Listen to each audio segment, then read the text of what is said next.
Cerita kali ini datang dari sepasang couple umur 23 tahun yang udah pacaran 3 tahun dan kepengen banget untuk datang ke salah satu museum di Jakarta. Namanya kita sebut aja Agung sama Via. Di pertengahan tahun 2022 kemarin, mereka tuh bingung mau pacaran kemana. Akhirnya Via tuh lihat TikTok rekomendasi tempat ngedate bareng pacar. Terus mereka mutusin lah buat kayak museum date gitu sama Agung. Dan setelah searching-searching, mereka tuh tertarik buat ke Museum Fathahillah. Karena mereka males rame, jadi mereka tuh kesana pas weekdays hari Kamis. Sekitar jam 10 pagian, Agung tuh siap-siap karena harus jemput Via di rumah. Soalnya jarak dari rumah Via ke Museum Fathahillah tuh lumayan jauh. Nah jam 1 siang mereka sampailah di Museum Fathahillah. Agung beli tiket masuk buat 2 orang dan mulailah mereka masuk ke museum itu. Ini tuh sebenarnya pengalaman pertama Via ke museum ini. Kalau si Agung tuh udah pernah, cuma pas dia masih kecil. Dan katanya Agung dia tuh gak terlalu suka ke museum karena dia ngerasa serem gitu loh vibes-nya. Akhirnya mereka berdua tuh muterin museum itu kayak bener-bener nyisirin semua ruangan yang ada di Museum Fathahillah itu. Sambil bercanda-canda dan ada momen dimana mereka tuh ngobrol serius di jendela sambil ngeliat ke arah luar. Ngeliat pemandangan sekitar kota tua gitu. Pas lagi ngobrolin hubungan mereka tuh tiba-tiba mereka tuh berantem. Karena Via ketahuan kayak lagi chat sama cowok lain tanpa sepengetahuan si Agung. Agung di situ marah banget, terus ngomong dengan nada tinggi ke Via. Pokoknya si Via tuh bener-bener dimarahin, sampai kata-kata kasar tuh juga keluar. Di situ Via cuma bisa nangis sama minta maaf aja ke Agung. Dia juga bilang, ini dia yang sering nyapa-nyapa aku juga gak pernah ngerespon-respon banget Gung. Tapi yang namanya emosi yang ngerasa dibohongin, Agung teriak, diem lo anjing.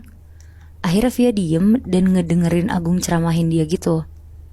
Terus karena museum juga kondisinya lagi sepi banget, jadi Agung ngerasa lebih leluasa gitu loh mau marah-marah ke Via. Sampai akhirnya pas Agung lagi emosi-emosinya banget karena Via terus-terusan ngejawabin Agung, tiba-tiba Agung tuh ngerasa ada yang nyentil kupingnya Agung. Agung langsung nengok ke belakang kan karena kaget. Terus karena gak ada siapa-siapa, Agung tuh bilang ke Via, ngapain kamu nyentil-nyentil kuping aku? Padahal ya sebenarnya Agung tuh tahu kalau mereka tuh lagi ngobrol hadap-hadapan. Sampai Via tuh ngomong ke Agung, aku kan dari tadi di depan kamu, mana mungkin sih aku nyentil kuping kamu. Karena udah mastiin ke Via dan mereka cuma berdua, akhirnya Agung tuh narik Via, ayo kita lanjutin obrolan ini di bawah aja di luar. Terus Agung jalan lah akhirnya ke bawah sama Via. Mereka turun tangga, dan pas banget lagi turun tangga terakhir, Agung tuh kesandung sampai jatuh dari tangga. Dia tuh sampai kondisinya tuh tiduran di lantai gitu Moebi. Ngeliat Agung yang tiba-tiba jatuh tanpa sebab gitu, Via tuh bingung banget. Pas Via mau bantuin Agung berdiri, Agung malah marah. Terus dia tuh bilang, lo gak usah dorong-dorong gue ya, lo yang selingkuh kenapa lo yang marah. Di situ debat lah mereka. Via bilang dia gak dorong, sementara Agung juga nuduh-nuduh Via terus. Dan Agung tuh juga yakin kalau yang dorong tuh Via. Nah pas mereka lagi debat di tangga, tiba-tiba mereka berdua tuh denger suara kayak shh. Tapi pas lihat sekeliling tuh gak ada apa-apa. Akhirnya mereka berdua jalan cepat ke arah luar. Di situ tuh ada tempat duduk di dekat penjara bawah tanah. Tahu nggak? Yeah. Mereka duduk di bawah pohon dan lanjutin obrolan mereka. Lagi-lagi Agung yang masih marah tuh makin marah ke Via. Dia ngerasa nggak terima kenapa Via tuh ngelakuin itu di belakang Agung. Sampai saking keselnya si Agung tuh main tangan ke Via. Dia nampar Via sampai pipi Via tuh merah banget. Via tuh di situ cuma bisa nangis-nangis. Dan karena di situ cuma ada mereka berdua, jadi gak ada yang bisa bantuin Via juga kan. Karena Via juga udah gak tahan sama Agung, akhirnya Via bilang mau ke toilet. Itu pun ditahan-tahan sama Agung, sampai tangannya Via tuh merah-merah. Tapi akhirnya Via lari dan kabur dari Agung. Via ke toilet sendiri, dia nangis-nangis di toilet sendirian. Sementara si Agung tuh masih duduk sendirian di bawah pohon itu sambil nelfonin temennya. Dia ceritain lah kejadian dia sama Via tadi. Di telepon pun Agung tuh masih membara-bara gitu emosinya.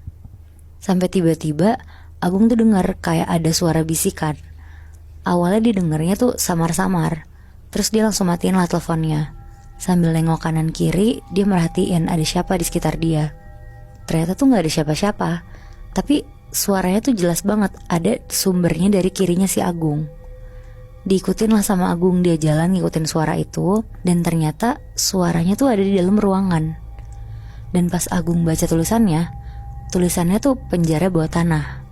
Tapi pas dia udah makin deket sama penjara itu, karena ada beberapa penjara bawah tanah, Dia jalan lah nyoba nyari suaranya. Suaranya tuh gak jelas, kayak suara orang bisik-bisik tapi gak tahu ngomong apa.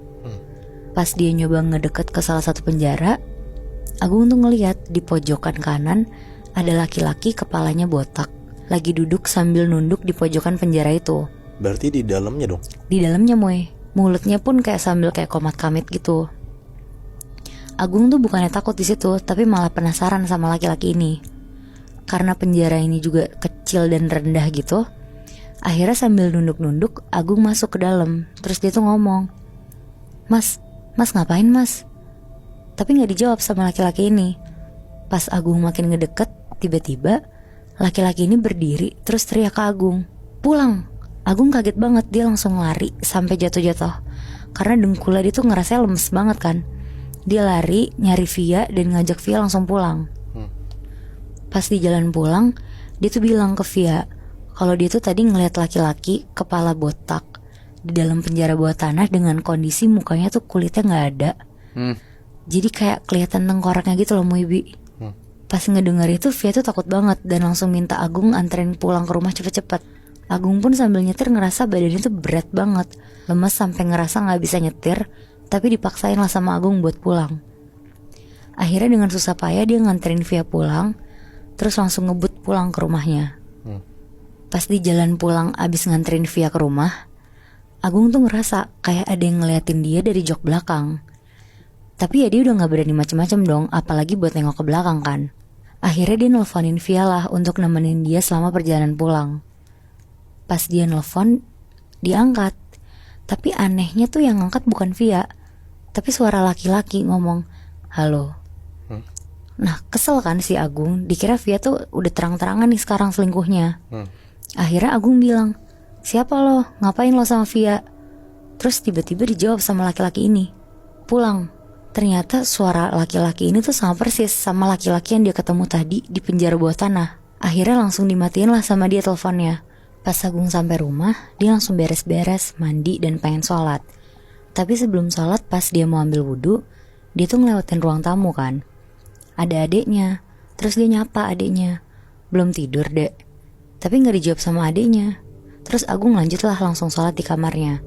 Pas selesai sholat, Agung tuh mikir, lah adek gue kan lagi kuliah di Malang. Akhirnya Agung lari ke ruang tamu lagi buat mastiin. Pas Agung lihat adeknya, masih ada.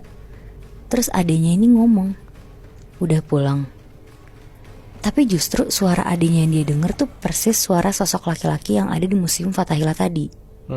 Nah jadi sosok laki-laki yang dilihat Agung ada di pojokan penjara bawah tanah itu tuh karena bangunan itu bekas tempat eksekusi hukuman mati ribuan orang Tionghoa Muibi.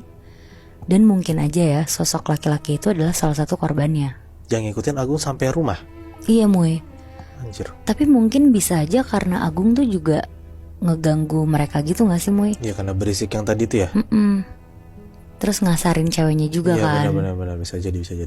Berat juga sih, gue ngerti banget karena emang dia ngomong kotor gitu ya, gak sopan. Walaupun ya semarah-marahnya lu, menurut gue lu tahu itu museum dan iya percaya gak percaya pasti ada penunggunya, atau bahkan penunggunya orang-orang yang memang ada arwah-arwah korban-korban di sana gitu ya. Ya gak sih?